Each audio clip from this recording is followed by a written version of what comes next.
ど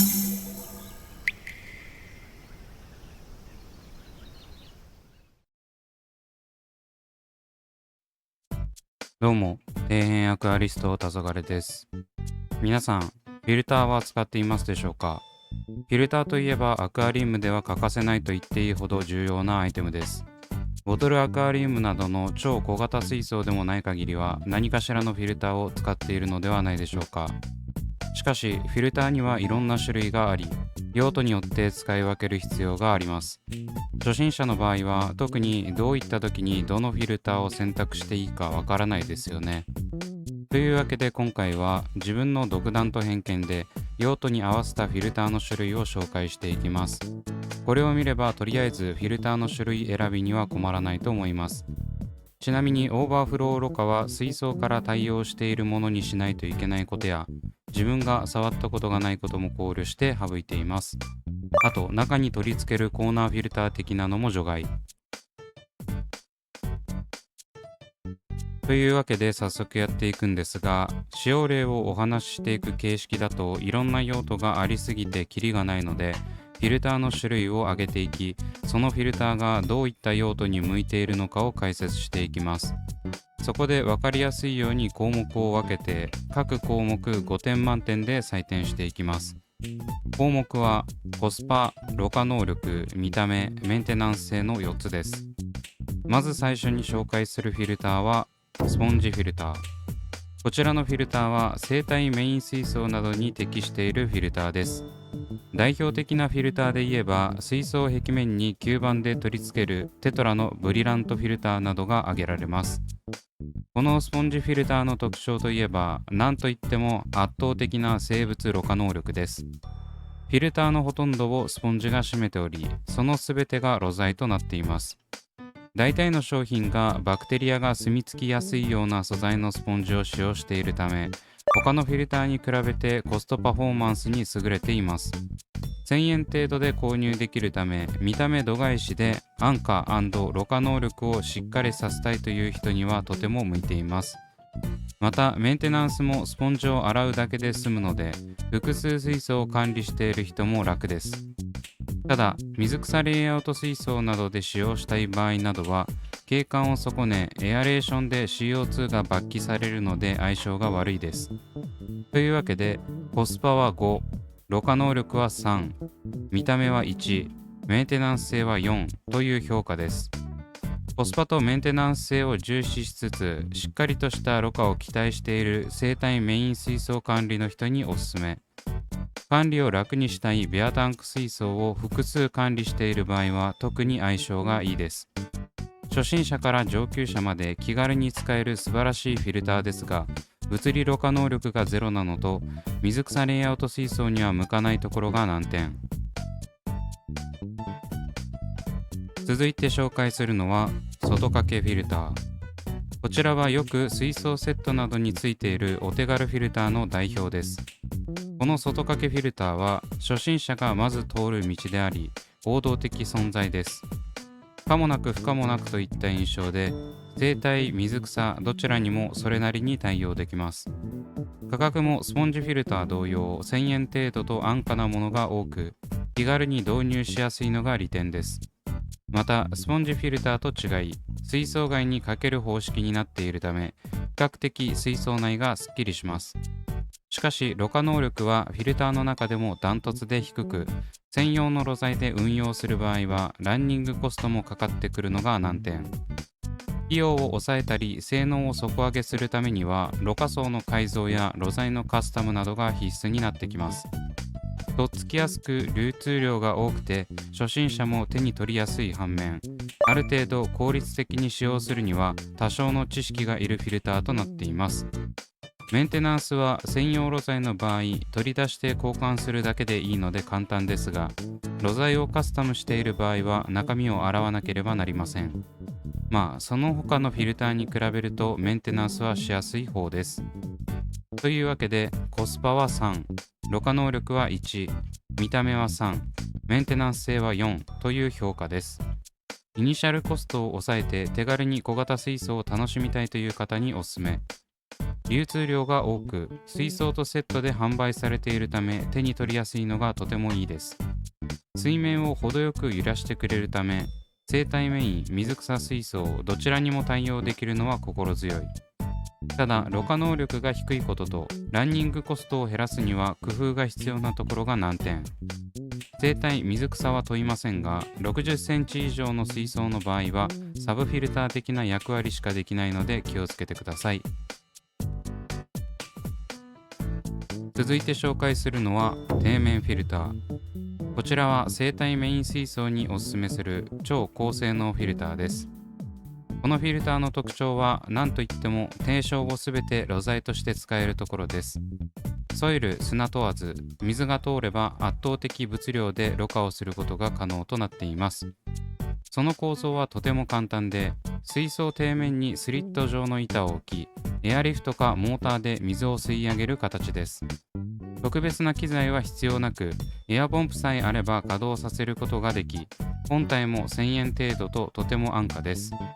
外部フィルターを買う余裕はないけど、ろ過能力は犠牲にしたくない場合などにはうってつけ。おまけにフィルター本体は低床の中に隠れるため景観も損ねません。工房一体型のとてもいいフィルターです。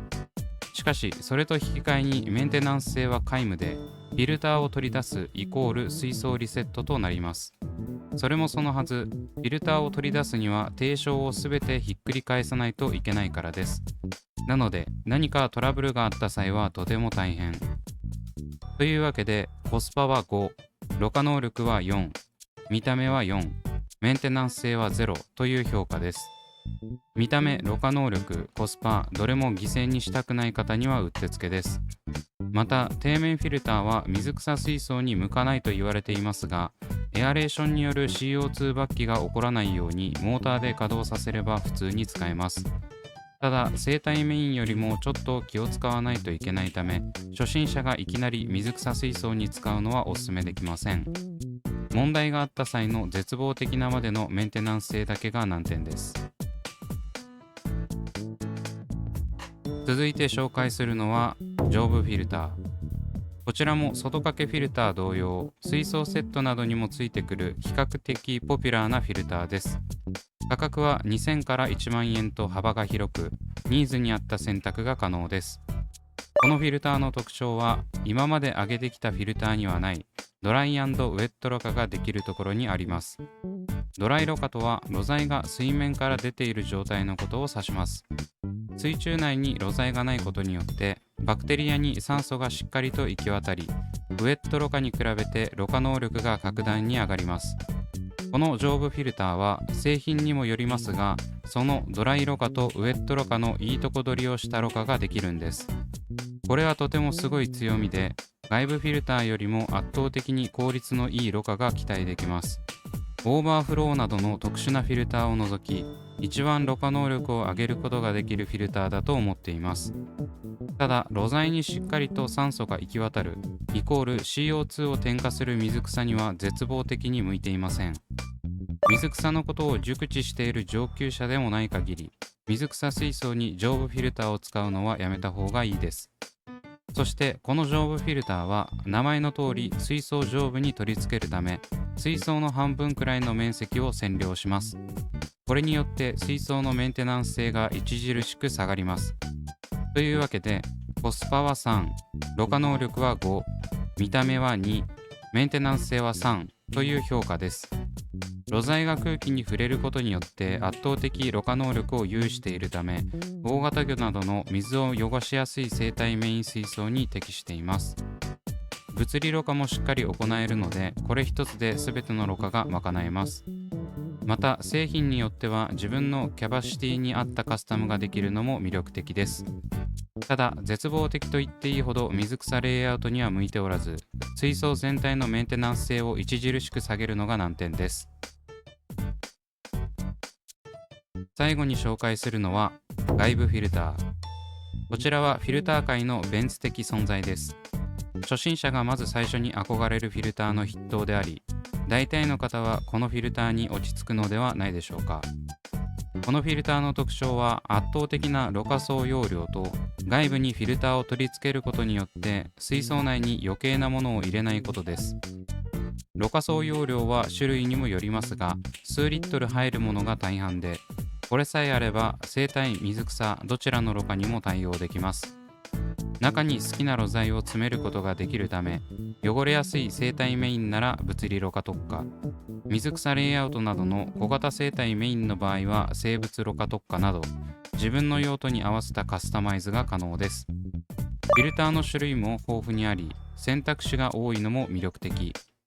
ただし価格が1万円前後と高く、周辺機器を揃えるのにもある程度のお金が必要になってきます。自分の好きな露材を詰め込みたいと思うなら、プラス数千円は必要になるので注意が必要です。また目詰まりやエアガミなどのトラブルも頻発するフィルターのため、サイフォンの原理をしっかりと理解していないととても面倒なことになります。おまけにろ過槽内を清掃する場合はホース類から取り外さないといけないため、呼び水などの復帰作業が必要になってきます。というわけで、コスパは2、ろ過能力は4、見た目は5、メンテナンス性は2という評価です。自由度が高く幅広い環境に対応でき、唯一万能型なフィルターです。とりあえず予算に余裕があるのであれば第一候補に挙げてもいいと思います。反面、ある程度の知識がないとトラブルが続き、触ること自体が嫌になってメンテナンスもしたくなくなるので初心者向けではありません。ただ現在はいろんな情報が簡単に手に入るため、一度調べて知識を得ればそこまで難しいフィルターではないです。生態メイン、水草メイン問わずに使えるので、いろんな方におすすめできます。というわけで、全てのフィルターの紹介をしていきました。簡単にまとめると、見た目気にせずコスパとろ過能力を重視したい、生態メイン水槽を管理している人はスポンジフィルター。ある程度見た目も気にするし、安くて生態も水草も無難に管理したい人は外掛けフィルター。価格に対するろ過能力が圧倒的に高く、見た目もすっきりしたい、生態メイン水槽を管理している人は底面フィルター。圧倒的ろ過能力と酸素供給が必要な大型魚などの水を汚しやすい生態を管理している人は上部フィルター。コスパ度外視でオールラウンドに高いろ過能力を発揮してほしい、水草生態関係ない水槽を管理している人は外部フィルターといった感じで選べばいいと思います。これは本当にざっくりした感じなので、先ほどの詳しいフィルターごとの説明を確認して自分のニーズに合ったフィルターを選択してください。概要欄に各フィルターのおすすめ製品のリンクを貼っておきますので、気になった方は見てみてください。こんな感じでこれからも皆さんのちょっと役に立つ情報を発信していきたいと思っているので、気に入ってくれた方はチャンネル登録よろしくお願いします。